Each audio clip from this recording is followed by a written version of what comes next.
Hamas is pursuing a diabolically calculated plan to release hostages to win global favor, and that plan likely does not involve the release of any Israeli soldiers without major compensation. A senior expert says. A move by Palestinian terrorists free an American mother and daughter last week was likely designed pressure Biden administration call on Israel delay its planned scorched earth invasion of the Gaza Strip by time on hostage crisis. He said. FBI agent and hostage team expert Christopher Allery told the Post on Tuesday. Hamas release another pair of women. Two elderly Israelis.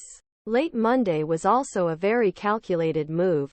This time, Allery said, to try to show the world that he was a legitimate negotiator with some kind humane bent.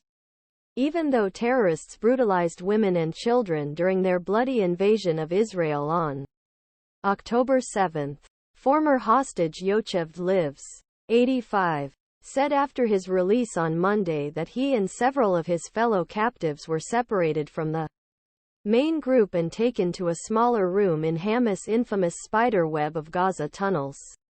5 Yocheved Lives, 85, said his Hamas captors were friendly in their own way. Allery said the move wasn't surprising.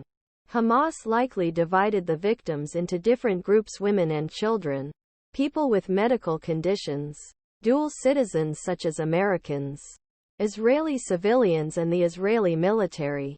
He said, "You don't want soldiers mixing with civilians, because soldiers will look for opportunities to escape or gather information and will need more security." He said. Lifshitz, who was beaten during capture but had no visible physical injuries when he was released, said the terrorists were friendly in their own way to hostages they saw, making sure they had food and proper medical care.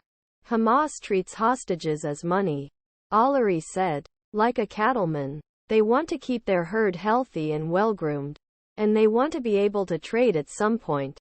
5 up to 200 Israeli hostages are said to be currently held in the Gaza Strip. But there is no humanitarian reason for this. He said. Both Lifshitz and her neighbor Nurit Cooper, 79, were released without their husbands, who remained in captivity in Gaza. Allery predicted that such civilian hostages will be allowed to leak out over time to delay the Gaza invasion and improve Hamas.